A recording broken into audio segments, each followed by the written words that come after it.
സാബ് അക്കാഡമിയുടെ പുതിയ വീഡിയോയിലേക്ക് എല്ലാവർക്കും സ്വാഗതം. നമ്മൾ കോപ്പറേറ്റീവ് ഇൻസ്പെക്ടറിന്റെ എക്സാം സെപ്റ്റംബർ 5-ാം തീയതി നടക്കുന്ന എല്ലാവർക്കും അറിയാം. അപ്പൊ അതിന്റെ ഇനി അധികം ദിവസങ്ങളൊന്നുമില്ല. അപ്പൊ പുതിയ സിലബസ് അനുസരിച്ച് എല്ലാവർക്കും എല്ലാ കാര്യങ്ങളും എത്തിപ്പെട്ടിട്ടില്ല എന്നുള്ളത് എനിക്ക് മനസ്സിലാക്കാൻ സാധിച്ചത്. അതുകൊണ്ട് തന്നെ ഞാൻ ഇന്ന് എടുക്കാൻ പോകുന്നത് കോർപ്പറേഷന്റെ ഭാഗമായിട്ടുള്ള ആ ലോഡ് പാർട്ട് നമുക്കറിയാം വളരെ കുറച്ചുള്ള എല്ലാ പ്രാവശ്യത്തെ പോലെ എന്നുള്ള വളരെ കുറച്ചുള്ള നിയമം എന്ന് പറയുന്നതിൽ, പക്ഷെ നമ്മൾ ഇത്രയും കാലം അപ്രധാനമായി കണ്ടിരുന്ന അല്ലെങ്കിൽ വളരെ കുറച്ച് മാത്രം ചോദിച്ചിരുന്ന ഒരു ഭാഗത്ത് നിന്നാണ് 5 മാർക്കിന്റെ ക്വസ്റ്റ്യൻ ഈ സിലബസ് പ്രകാരം വരുന്നത്. അപ്പൊ അതുകൊണ്ട് തന്നെ വളരെ ചെറിയൊരു ക്ലാസ്സിൽ അത് ഒതുക്കാൻ പറ്റില്ല, കുറച്ച് ഡീറ്റെയിൽ ആയിട്ട് തന്നെ പറഞ്ഞു പോകേണ്ടതായിട്ടുണ്ട്. പിന്നെ ഇപ്പൊ നമുക്കറിയാം സ്റ്റേറ്റ്മെന്റ് ടൈപ്പ് ക്വസ്റ്റ്യൻസ് ആണ് കൂടുതലായിട്ട് വരുന്നത്. അപ്പൊ അതുകൊണ്ട് തന്നെ നമുക്ക് ഓരോ സെക്ഷനുകളും അതിന്റെ സബ് സെക്ഷനുകളും എല്ലാം ക്ലിയർ ആയിട്ട് തന്നെ പഠിച്ചു തന്നെ പോകണം. അതുകൊണ്ട് തന്നെ നമുക്ക് ഈ ക്ലാസ് 2-3 വീഡിയോ ആയിട്ട് തന്നെ എടുക്കേണ്ടതായിട്ടുണ്ട്. അപ്പൊ ഇന്നത്തെ ക്ലാസ്സിൽ എന്താണെന്ന് നമുക്ക് നോക്കാം. കോർപ്പറേഷന്റെ പാർട്ട് 8 സോഴ്സസ് ഓഫ് ഫണ്ട്സിൽ ഏതൊക്കെയാണ് സിലബസ് പ്രകാരം വരുന്നതെന്ന് നോക്കിയാലും state aid to cooperative share capital contribution, principal state partnership fund, subsidiary state partnership fund, grants, subsidies, own funds and borrowed funds. ഇതിൽ നമുക്കറിയാം നമ്മളുടെ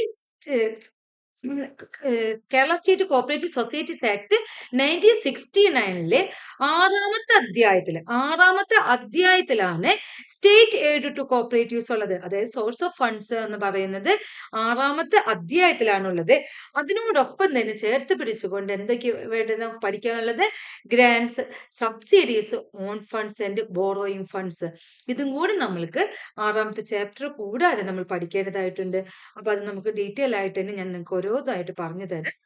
അപ്പൊ നമുക്ക് ക്ലാസ്സിലേക്ക് കിടക്കാം.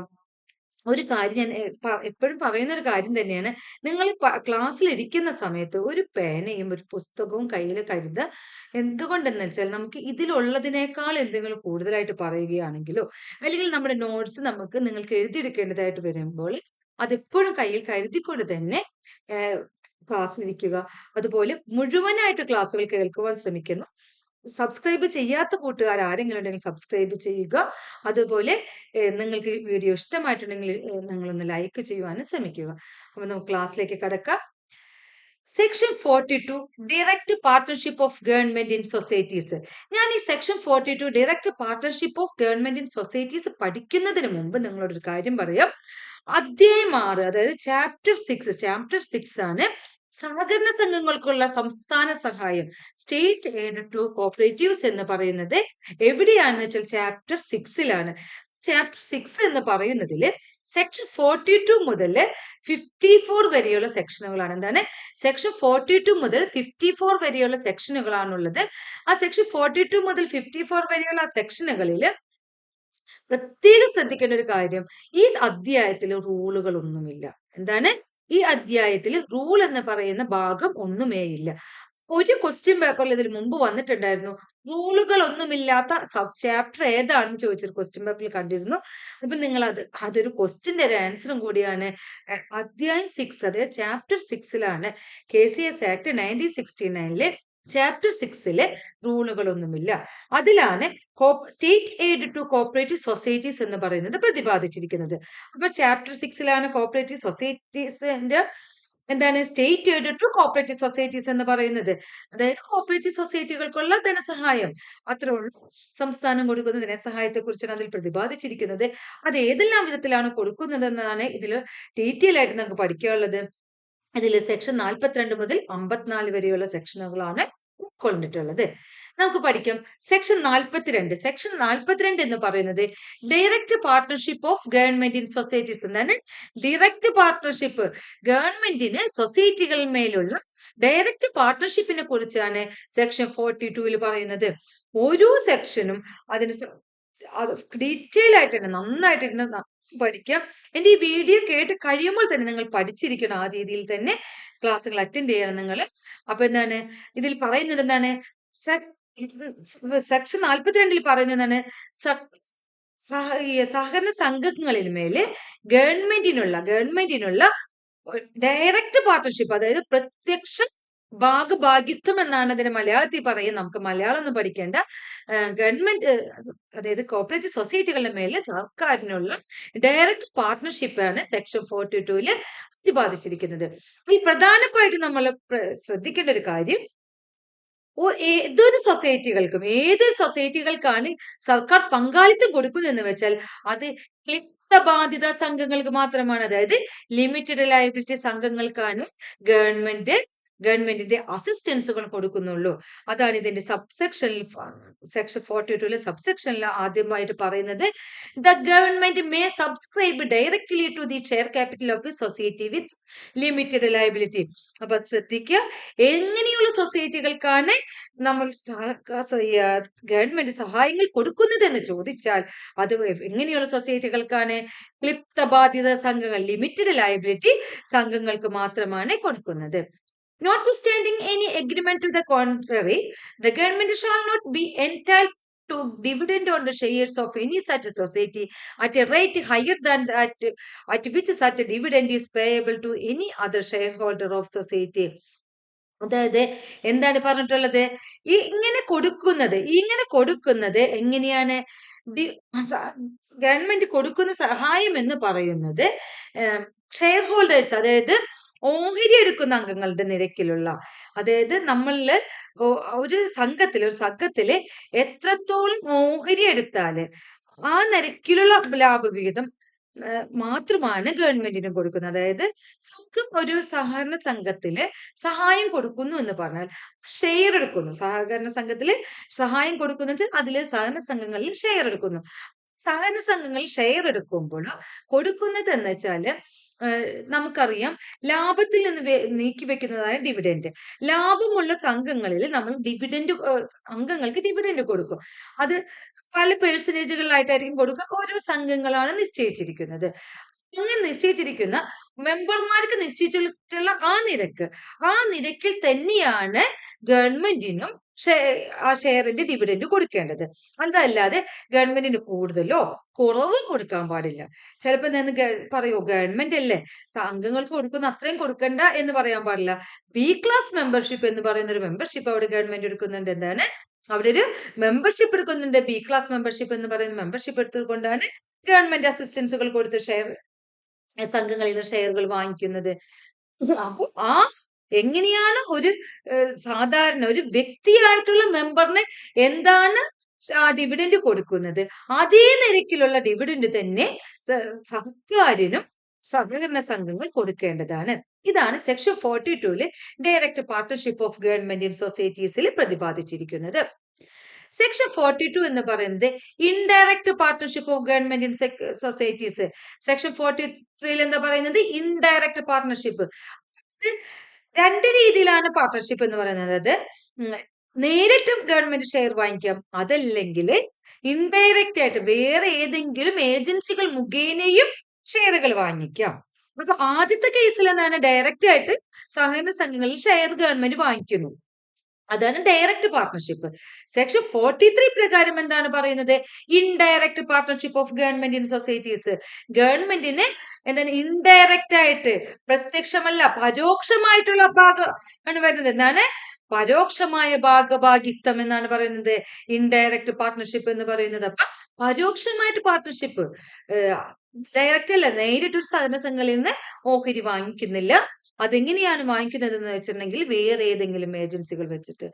അങ്ങനെ വാങ്ങിക്കുന്നുണ്ടെങ്കിലും അതിൽ പറയുന്ന ഒരു ക്ലോസ് എന്താണ്? ലിമിറ്റഡ് ലയബിലിറ്റി സംഘങ്ങളിൽ നിന്ന് തന്നെ മാത്രമേ വാങ്ങിക്കാൻ പറ്റുള്ളൂ. അൺലിമിറ്റഡ് സംഘങ്ങളിൽ നിന്ന് അങ്ങനെ വാങ്ങിക്കാൻ പാടുള്ളതല്ല. The government may provide monies to a society for the purchase of shares in other societies with a limited liability.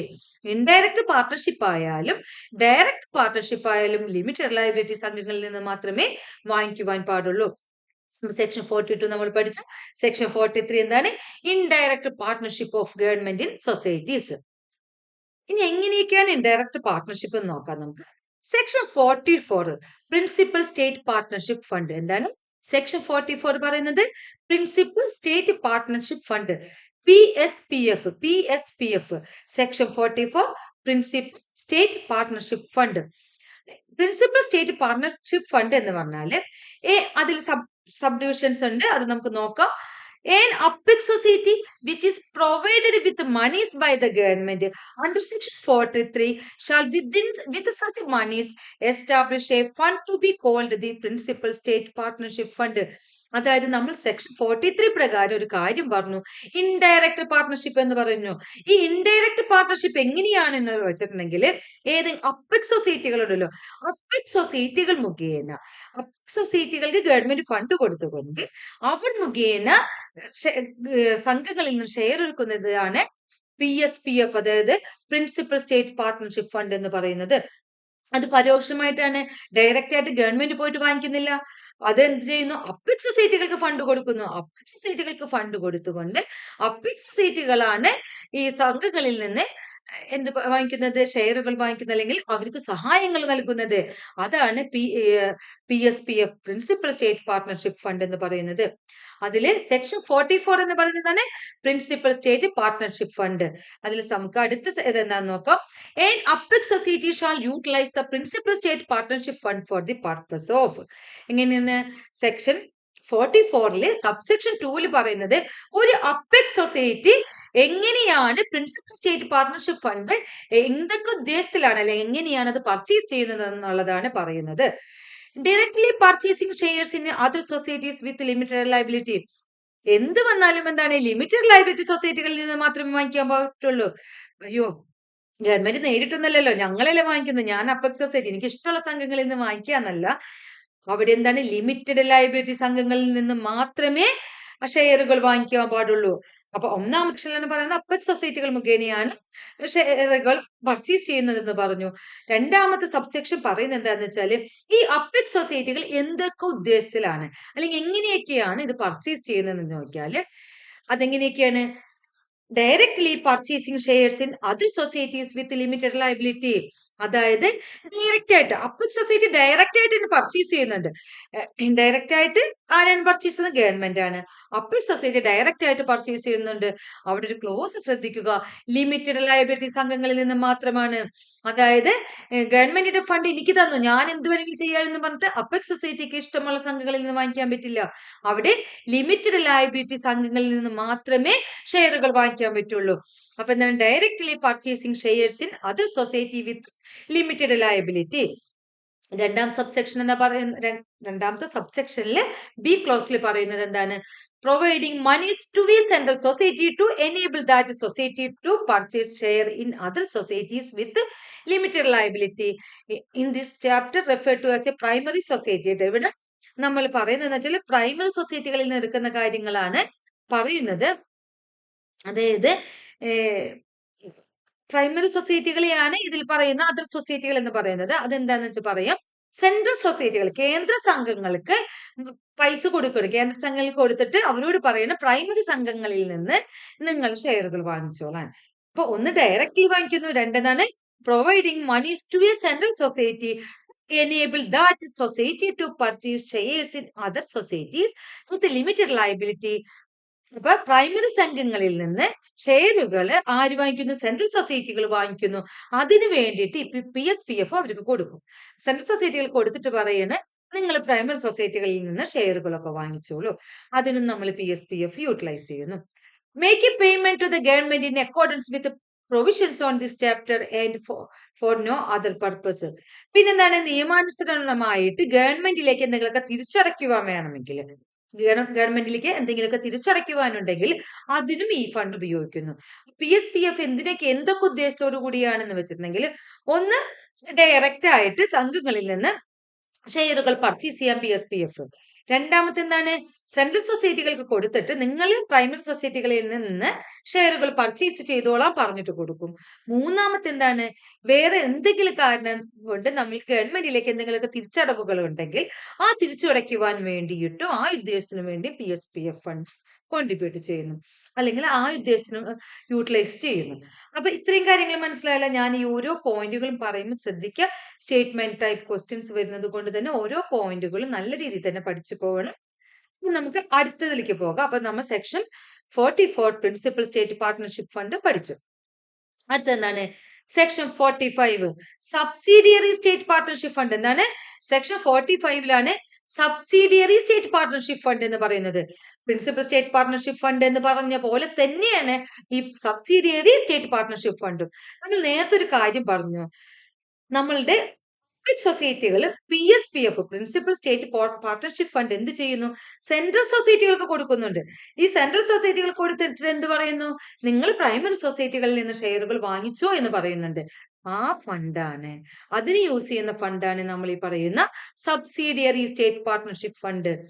A central society which is provided with the monies by an apex society from the principal state partnership fund shall with such monies establish a fund to be called subsidiary state partnership fund. ഒരു കാര്യം മനസ്സിലാക്കുക, ഇത് എവിടെ നിന്നാണ് വരുന്നത്? ഗവൺമെന്റിൽ നിന്ന് വരുന്ന അസിസ്റ്റൻസ് ആണ്. ആ ഗവൺമെന്റിൽ നിന്നുള്ള അസിസ്റ്റൻസ് ഗവൺമെന്റ് എന്ത് ചെയ്യുന്നു? ഗവൺമെന്റ് അപ്പെക്സ് സൊസൈറ്റികൾക്ക് കൊടുക്കുന്നു. അപ്പെക്സ് സൊസൈറ്റികൾ അത് PSPF ആയിട്ട് ഡയറക്റ്റ് ആയിട്ട് വാങ്ങിക്കും. അതേപോലെ തന്നെ ഡയറക്റ്റ് കാണിക്കുന്ന എവിടെയാണ്? സെൻട്രൽ സൊസൈറ്റികൾക്ക് കൊടുത്തിട്ട് പറയും നിങ്ങൾ പ്രൈമറി സൊസൈറ്റിയുടെ നിന്ന് വാങ്ങിച്ചോളാൻ പറയും. അങ്ങനെ പ്രൈമറി സൊസൈറ്റികളിൽ നിന്ന് വാങ്ങിക്കാൻ പറഞ്ഞ സെൻട്രൽ സൊസൈറ്റികൾക്ക് കൊടുക്കുന്ന ആ ഫണ്ടാണ് നമ്മൾ ഈ പറയുന്ന subsidiary state partnership fund, SSPF എന്ന് പറയുന്നത്. സെക്ഷൻ 45 എന്താണ്? Subsidiary state partnership fund. Section 45 subsidiary state partnership fund. Section 45 subsidiary state partnership fund. A central society which is provided with monies by an apex society from the principal state partnership fund shall with such monies establish a fund to be called the subsidiary state partnership fund. അതിന്റെ സബ്സെക്ഷനിലെ രണ്ടാം subsection ആണ് a central society shall utilise the subsidiary state partnership fund for the purpose of. ഈ subsidiary state partnership fund എന്തിനാണ് utilise ചെയ്യുന്നതെന്ന് ചോദിച്ചാൽ, ഒന്നാമത്തെ എന്താണ്?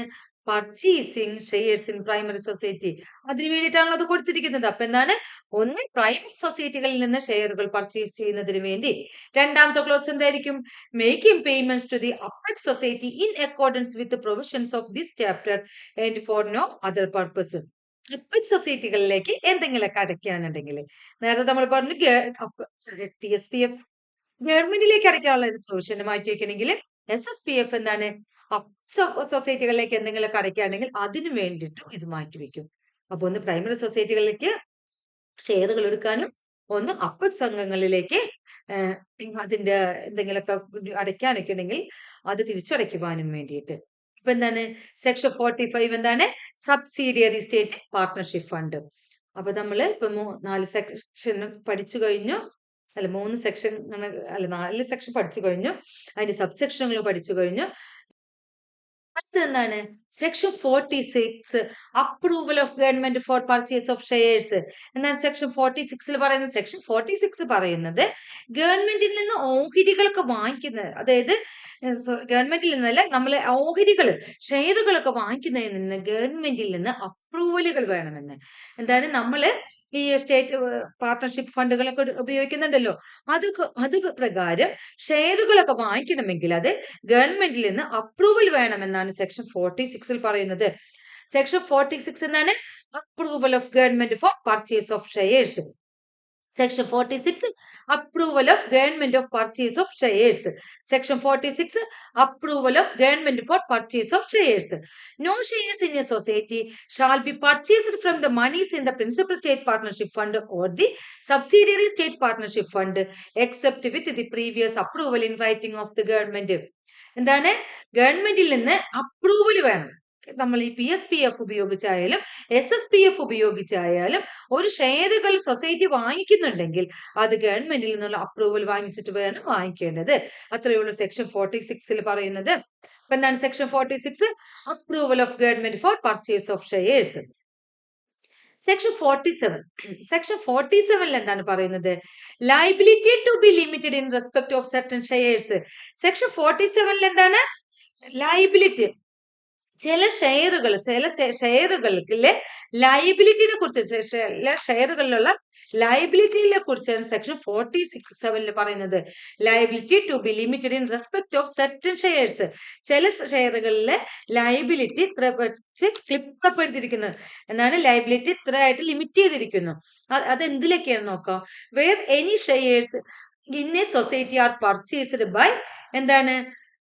ഓഹരിയുടെ ബാധ്യതകൾ എങ്ങനെയാണ് ക്ലിപ്തപ്പെടുത്തിയിരിക്കുന്നത് നോക്കാം. ഒന്ന്, ഗവൺമെന്റിന്, എന്താണ്?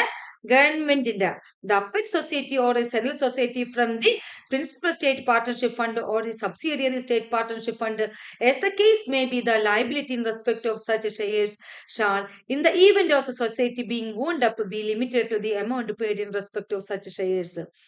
എന്താണ് ലിമിറ്റ് ചെയ്തിരിക്കുന്നത്?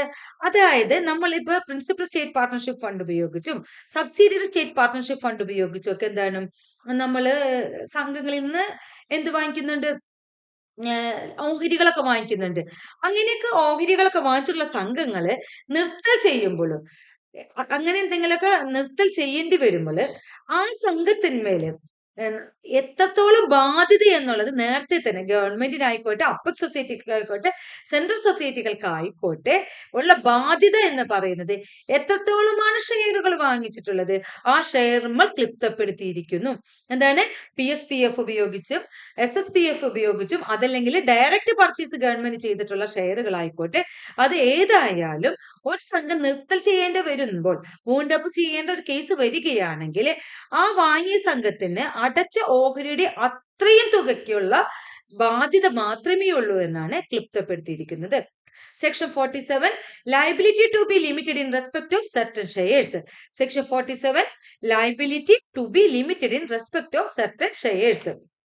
അപ്പൊ നമ്മൾക്ക് ആർക്കൊക്കെ ലൈബിലിറ്റി? ഗവൺമെന്റിന്, അപ്പ സംഘങ്ങൾക്ക്, സെൻട്രൽ സംഘങ്ങൾക്ക്. അത് എത്രത്തോളമുള്ളൂ? എത്രത്തോളമാണ് അവർ ഷെയറുകൾ വാങ്ങിച്ചിട്ടുള്ളത് അത്രയും ആ എമൗണ്ടിന് മാത്രമുള്ള ലയബിലിറ്റി മാത്രമേ ഉള്ളൂ. അതാണ് സെക്ഷൻ 47 പറയുന്നത്. സെക്ഷൻ 48. സെക്ഷൻ 48 എന്താണ്? Restrictions on amount of dividend. Restrictions on amount of dividend. Section 48 എന്താണ് പറയുന്നത്? Restrictions on amount of dividend. അതായത് ലാഭവിഹിതത്തിനുള്ള നിയന്ത്രണങ്ങൾ. ലാഭവിഹിതത്തിൽ ഉള്ള നിയന്ത്രണങ്ങൾ എന്താന്ന് നോക്കാം. An apex society which has purchased shares in other societies from the monies in the principal state partnership fund, and a central society which has purchased a share in primary societies from the monies in the subsidiary state partnership fund shall be entitled only to such dividend on the said shares as is declared by the society concerned and is payable to other shareholders of that society. വേറെ ഒന്നുമില്ല. ലാഭവിഹിതത്തിന് എത്രത്തോളം ഉണ്ട്? ആദ്യത്തെ സെന്റൻസുകളൊക്കെ നമുക്ക് നേരത്തെ അറിയാവുന്നതാണ്. എന്താണ്? ഒരു അപ്പക് സൊസൈറ്റി പർച്ചേസ് ചെയ്യുന്ന ഷെയർ എന്ത് വെച്ചിട്ടാണ്? PSPF വെച്ചിട്ടും, സെൻട്രൽ സൊസൈറ്റി എന്ത് വെച്ചിട്ടാണ്? SSPF വെച്ചിട്ടുമാണ് പർച്ചേസ് ചെയ്യുന്നത്. അതിവിടെ ഉള്ള ഡിവിഡൻഡ്, ആ പർച്ചേസ് ചെയ്യുന്ന ഡിവിഡൻഡ് എന്ന് പറയുന്നത് എങ്ങനെയാണ് ക്ലിപ്തപ്പെടുത്തിയിരിക്കുന്നത് എന്ന് ചോദിച്ചാല് അവിടുത്തെ അംഗങ്ങൾക്ക്, വ്യക്തികളായ അംഗങ്ങൾക്ക് കൊടുക്കുന്ന ഡിവിഡൻഡിന്റെ അതേ തുക എത്ര പെർസെന്റേജ് ആണ് കൊടുക്കുന്നത് അത്രയും പെർസെന്റേജ് മാത്രമാണ് ഗവൺമെന്റിന് കൊടുക്കാൻ പാടുള്ളൂ. അത്രയുമായിട്ടാണ് റെസ്ട്രിക്ട് ചെയ്തിരിക്കുന്നത്. കൂടുതലും വേണ്ട, കുറവും വേണ്ട. Section 48, restrictions on amount of dividend. Dividend എങ്ങനെയാണ് പറഞ്ഞത്? ഞാൻ നേരത്തെ ഫസ്റ്റ് തന്നെ പറഞ്ഞിട്ടുണ്ടായിരുന്നത്. എത്രത്തോളമാണ് ഒരു ഷെയർ എടുത്തിട്ടുള്ളത്, ആ ഷെയറിന് എത്ര പെർസെന്റേജ് ആണ് ഡിവിഡൻഡ് കൊടുക്കുന്നത്, ആ പെർസെന്റേജ് കണക്കാക്കിയിട്ട് ഗവൺമെന്റിന് ഷെയർ അടയ്ക്കേണ്ടതാണ്. അത് ശരിക്കും ഗവൺമെന്റിന് ട്രഷറിയിലേക്ക് അടച്ചു കൊടുക്കണം, ഗവൺമെന്റിലേക്ക്. അങ്ങനെയാണ് നമ്മൾ ഷെയർ എടുത്തിട്ടുണ്ടെങ്കിൽ തിരിച്ചടയ്ക്കേണ്ടത്. ഷെയർ അല്ല, ഡിവിഡൻഡ് തിരിച്ച് കൊടുക്കണം. അതെപ്പോഴും ഡിക്ലെയർ ചെയ്യണം. അപ്പൊ നമ്മൾ അംഗങ്ങളായിട്ടുള്ള കേരള ബാങ്ക് എന്ന് വിചാരിക്കാം, അതിന്റെ അംഗങ്ങൾക്ക് ഡിവിഡൻഡ് കൊടുക്കും. ആ ഡിവിഡൻഡ് പോലെ തന്നെ എന്താണ്, അംഗങ്ങൾ പ്രൈമറി സൊസൈറ്റികളാണ്, അത് വ്യക്തികളല്ല, ഇൻസ്റ്റിറ്റ്യൂഷനാണ്. അവർക്ക് കൊടുക്കുന്ന അതേ എമൗണ്ടിലുള്ള ഡിവിഡൻഡ് ഗവൺമെന്റിനും കൊടുക്കും. അങ്ങനെ. അപ്പൊ അതുപോലെ തന്നെ പ്രൈമറി സൊസൈറ്റികളാണെന്ന് വെക്കുക, അവര് അവരുടെ വ്യക്തികളായിട്ടുള്ള അംഗങ്ങൾക്ക് ഡിവിഡൻഡ് കൊടുക്കുന്ന അതേ തുകയ്ക്കുള്ള ഡിവിഡൻഡ് ആർക്ക് കൊടുക്കും? ഗവൺമെന്റിനും കൊടുക്കും. നമുക്ക് സെക്ഷൻ 49 മുതലുള്ളത് നമുക്ക് അടുത്ത ക്ലാസ്സിൽ പഠിക്കാം. ഇന്ന് തന്നെ ഞാൻ അടുത്ത വീഡിയോ അപ്ലോഡ് ചെയ്യും. ചെറിയ ചെറിയ വീഡിയോകളായിട്ട് ഇടുന്നുള്ളൂ. നിങ്ങൾക്ക് കുറച്ചും കൂടി ഈസി ആയിരിക്കും. വലിയൊരു വീഡിയോ കാണുന്നതിനേക്കാളും കുറച്ചും കൂടി ഈസി ആയിരിക്കുന്നു. അതുകൊണ്ട് ഞാൻ അടുത്ത വീഡിയോയിൽ സെക്ഷൻ 49 മുതലുള്ളത് ഇടാം. അപ്പൊ നമുക്ക് കുറച്ച് കഴിയുമ്പോൾ അടുത്ത ക്ലാസ് ആയിട്ട് കാണാം. Okay, bye. പിന്നെ എല്ലാവരും സീരിയസ് ആയിട്ട് എടുക്കുക, ഇരുന്ന് പഠിക്കുക. ഇപ്പൊ ഈ ക്ലാസ് മുഴുവൻ നോട്ട് എഴുതി അതപ്പം തന്നെ പഠിക്കുക. അങ്ങനെ നമ്മൾ സമയം ഒട്ടും ചെലവാക്കേണ്ട, ഉള്ള സമയം മാക്സിമം യൂട്ടിലൈസ് ചെയ്യുക. അപ്പോൾ ഓൾ ദി ബെസ്റ്റ്. നമുക്ക് അടുത്ത ക്ലാസ്സിൽ കാണാം.